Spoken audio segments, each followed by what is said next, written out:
Browns getting the big dub at home, thanks to Jameis Winston now being their starting quarterback. I can literally hear Tyler Stavchek, our head producer, clapping in the background through soundproof At least somebody in Ohio is happy, right? So you can tell what this game meant to him, and he's had to listen to us talk crap about the Browns for many weeks in a row now. We can talk about a win here. They win against the Ravens, no less.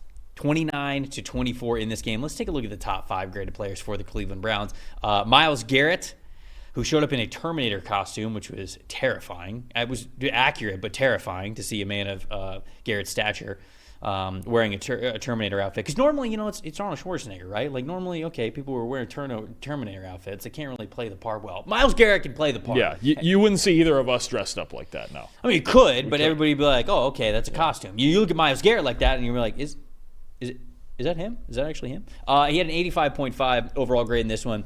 His fellow edge rushers, Darius Smith, was a 77.2. Wide receiver Elijah Moore with a 77.0. Wide receiver Cedric Tillman, a 75.9. And offensive tackle Jack Conklin with a 74.5. Jameis Winston in this game as the starter, 78.5 overall grade. And then on the flip side of things, for Baltimore, safety Kyle Hamilton was the top-graded player, an 82.1. Linebacker Kyle Van Noy with a 79.5. Running back Derrick Henry, a 78.2. Edge rusher Tavares Robinson with a 72.5. And then wide receiver Zay Flowers rounded things out at a 69.9. Quarterback Lamar Jackson in this game, not terrible, 81.7. Stat that told the story. What do we got here, Dalton? Mind if I just combine the stat and the most impressive all in one? It kind of just goes together. Sure, we have time for that? Okay. All right, first.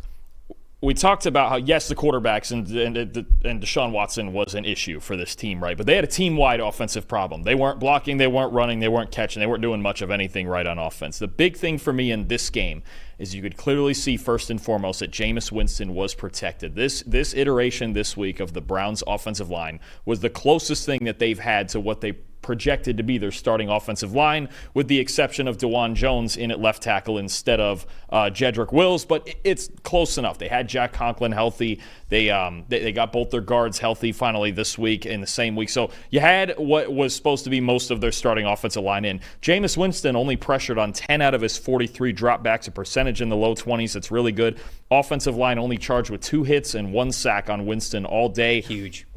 They gave him a chance. And there were times, admittedly, where, Deshaun Watson, did he miss throws all year? Yeah, he did. But there were times, too, where they didn't give Watson a chance to succeed. They gave Winston a chance to succeed in this game, and he's my most impressive. He has to be for the way he played in this game.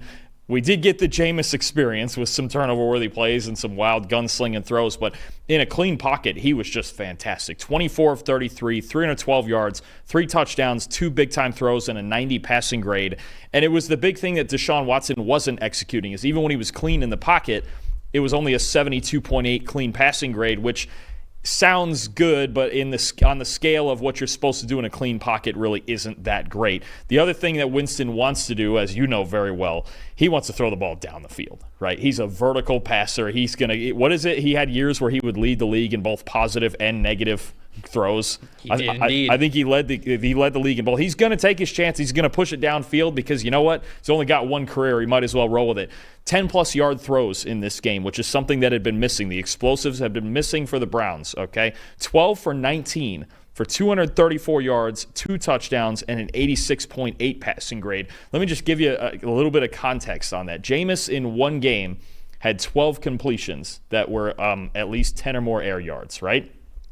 Deshaun Watson in 7 games only had 25 of them.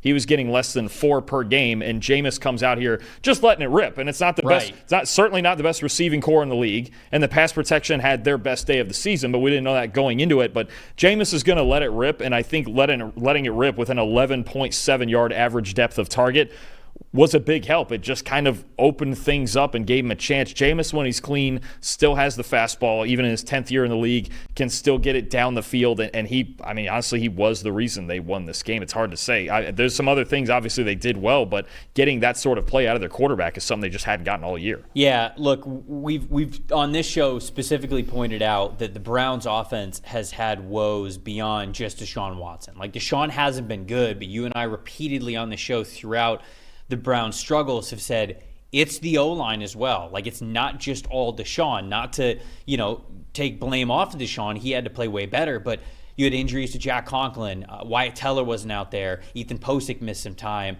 Jedrick Wills missed some time, and he still missed this past game. Like, it has not been good for the Browns' offensive line. And in fact, I think it was 2 weeks ago I pointed out, up to week 6 in the NFL, the only offensive line in the league with a worse blocking grade than the Browns was the Patriots. Like, it wasn't just like, they're not playing really well. They're playing terrible.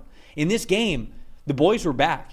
Jack Conklin was back out there. Wyatt Teller was back out there. Joel Bitonio, I think, had one of his highest graded games because those guys were out there with him. Ethan Posick was next to him. The only one who wasn't out there was Jedrick Wills. So it was DeJuan Jones in his place. But it was 5 offensive linemen, and 4 of them have been the pillars of this offensive line for the last 3 years for this team. So them being out there was huge. And then you rope that into, I'll do the same thing as you, talk about most impressive along with my stat that told the story. Jameis gave his players a chance. And I don't think Deshaun has been willing to do that up to this point in the season. Jameis, Browns passing offense, positive EPA for the first time all season. First game all season, they had a positive EPA per pass as a team. Highest yards per attempt, it went from 7.8, or that was this past game, it was 7.8, and then highest average depth of target, which was 11.5. Jameis jumped both of those categories more than 2 yards each. And then they also had the highest percentage of air yardage on passes so far this season. So Jameis was letting it rip. And then you throw that into my most impressive, it was the Browns wide receivers. We've talked about this group. It's like, especially without Amari Cooper, I mean, like, what do you really point to on the Browns with their passing attacks here? So no Amari Cooper in this game. Elijah Moore, 12 targets, 8 catches, 85 yards. Cedric Tillman, 9 targets, 7 catches, 2 touchdowns. Like, the group was good. Yeah, the David Njoku touchdown as well. Like, it was an awesome game from the Browns. And it was because Jameis was willing to give his guys a chance. And as somebody who covered Jameis throughout the beginning tenure that he had when he was in Tampa Bay, NFL open to Jameis Winston is him basically in his mind going, I believe in my guy. I believe in my guy. You taled about that yesterday. The David Njoku catch. Yeah, David Njoku is not open at all whatsoever. And Jameis goes, it's my guy. I'm giving him a shot. And guess what? He rewards you. Because in the NFL, you have to be able to do that. It did not feel like Deshaun Watson was willing to do that. And do you have to live by the sword, die by the sword when you have that sort of a mentality? Yes, that's why Jameis Winston has the narrative that he has in this league. But it's also the reason why the Browns had a chance to win that game yesterday and actually did win the game yesterday. So it'll be interesting to see what this passing offense is going to be like with them moving forward. And I want to credit Ken Dorsey, because there's probably going to be a lot made about the impact of Ken Dorsey and Kevin Stefanski handing the plays over. And maybe the question is, did he do anything crazy or different, or they had all new schemes? What were the Ken? And to be honest with you, watching their pass concepts, they ran a lot of basic stuff and just did it really well. They ran slant flat, they ran curl flat, they ran a little bit of their base play action concepts like floods and mills and things like that. Even the Njoku touchdown.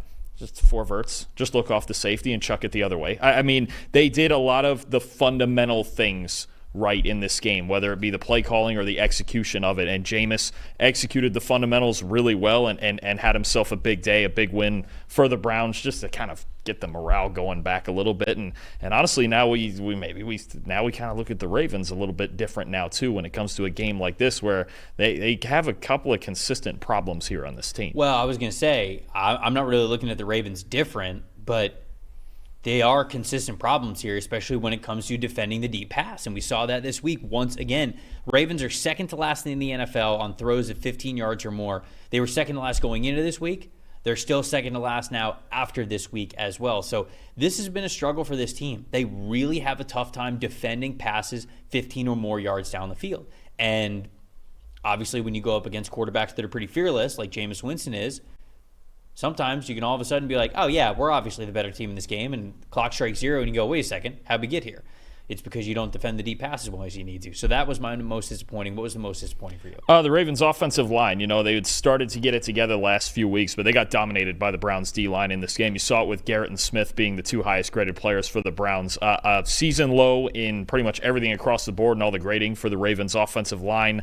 And you talk about, okay, why didn't they run the ball with Derrick Henry as much? Well, they had 6 carries between the tackles that went for 5 yards. The Browns' defensive line dominated this game in the trenches. They made Lamar improvise, I think, even a lot more than he wanted to, made him get rid of the football sometimes more than he wanted to. And then you just had a lot of other guys in their offense not executing. So look, Lamar and Henry still had good days, but the rest of the offense, the O-line especially, and the wide receivers with a couple of big drops really didn't show up for the Ravens. This was Lamar and Henry against the Browns defense that played pretty darn well, especially up front in this game.